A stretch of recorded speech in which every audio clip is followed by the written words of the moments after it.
17 mandatorily applies the life in prison without parole sentence to all, regardless of age or mitigating circumstance.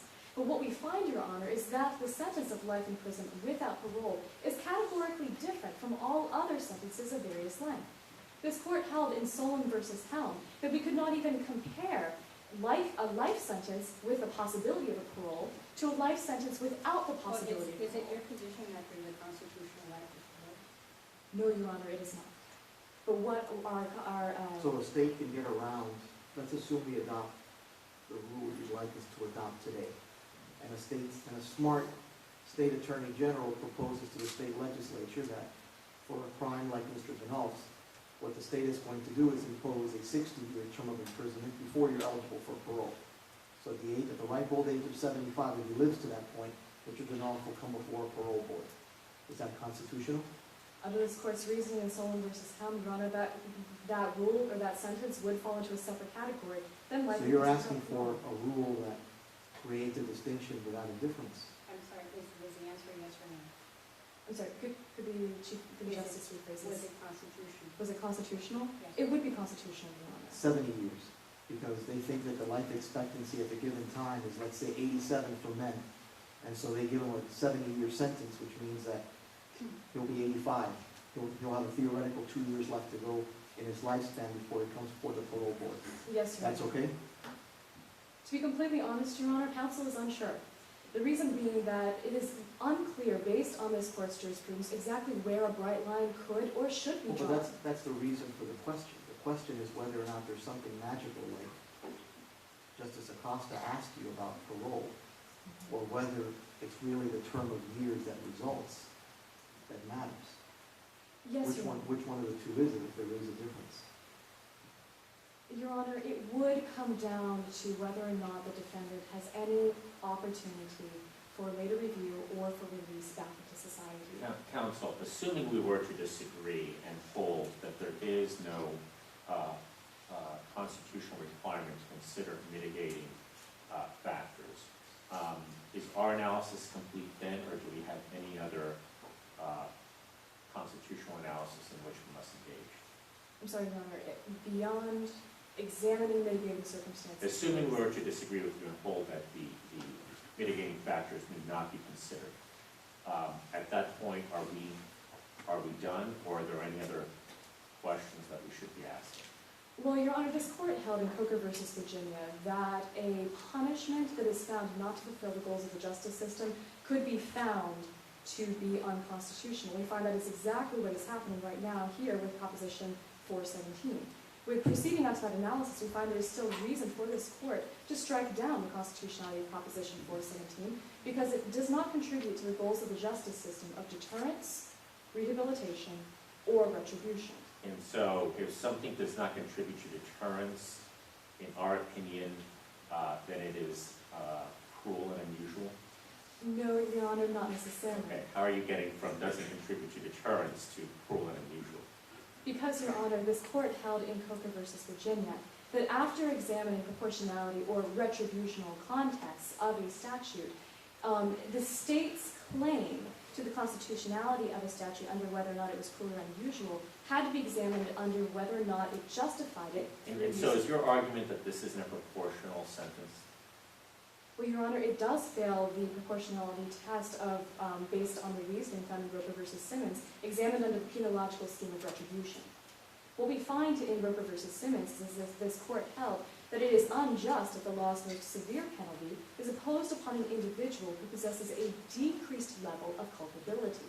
Thus, we find that retribution and rehabilitation are intertwined and inseparable. How does he possess a decreased level of culpability? He does not have a mental issue, correct? Correct, Your Honor. However, the quote finishes by saying decreased culpability by reason either of youth or immaturity. Therefore, the court in Roper v. Simmons recognized that youth could be considered a mitigating factor that justified not applying, or rather, more than justified not applying, held that we should not apply the law's most severe penalty to those individuals who are younger. You could be a 16-year-old serial killer and murder 10 individuals in a span of 2 years, who would be 17 years old, and 364 days, still be a minor. And under your theory, he would not be able to be subjected to life without parole? Your Honor, that is correct. However, what he could be subjected to is a life sentence with the opportunity for parole. And when his case came up before the parole board, there would still be the opportunity for the parole board to decide that he does still pose a danger to society. And thus, in the interest of isolation, another justifiable penological scheme, he should remain in prison for the safety of the individuals in the state of Olympus. But what we find is because this court held in Roper v. Simmons, rehabilitation should be considered for juveniles, and Solon v. Helm held that this sentence does not at all serve the goal of rehabilitation, it should be struck down as unconstitutional. Thank you, Counsel.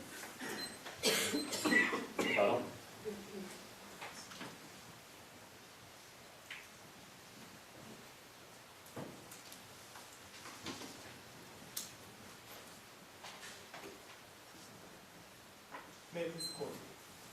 2 quick points, Your Honors. First, we disagree with opposing counsel's interpretation of Oliver v. United States. The idea that an officer can walk into an open field and that it only has to do with the field in question and not with what the officer can see is not a correct interpretation. The reason for this is that this court has previously ruled that if an officer is where he or she is allowed to be constitutionally, as he or she would be on the open field, and they happen to see a crime going on, they can act upon that crime. Combining the plain view doctrine with the open field doctrine is the only constitutional interpretation in this case. Also, this court ruled both in Katz v. United States and Oliver v. United States that it is not whether or not the officer actually takes advantage of the exceptions, but whether or not the exceptions are there that matters the most.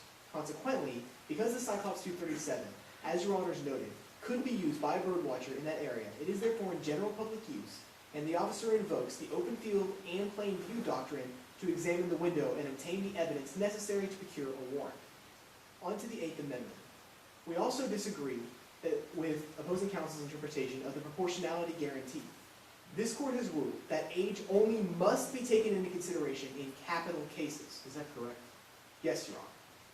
Really? That is not to say that age cannot be taken into consideration in other cases. If you decide, if a state legislature decides that for 3 petty thefts of less than $10 of gum, soda, donuts, etc., from convenience stores, there's going to be life imprisonment without parole for a juvenile, that would pass constitutional muster for you.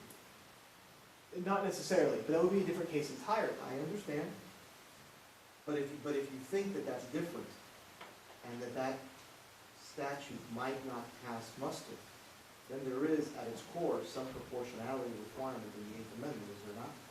There is some, Your Honor. However, Justice Rehnquist did argue that a punishment can be cruel so long as it's not unusual. Every state decides to do it. But that would be deemed unusual right now to this crime. If every state suddenly decided to do it, then it would be unusual pertaining to the way that crime is punished currently. And that would be different. Let's assume it's been going on for 10 years and somebody finally challenges it. Every state has had the law on the books for 10 years. But that might be... And they're punishing repeat petty robbers with life imprisonment without parole, regardless of age. Then that might be a case where this court might rule that mitigating factors must be taken into effect. So it can't be a bright line rule. There is not. It is a case-by-case basis, Your Honor. But what we are arguing is that in this case, for the crime of aggravated rape, mitigating factors do not need to be taken into account.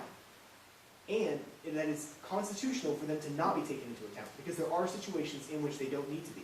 It is not a guaranteed proportionality. And for those reasons, we ask you to overturn previous question. May you answer one more question?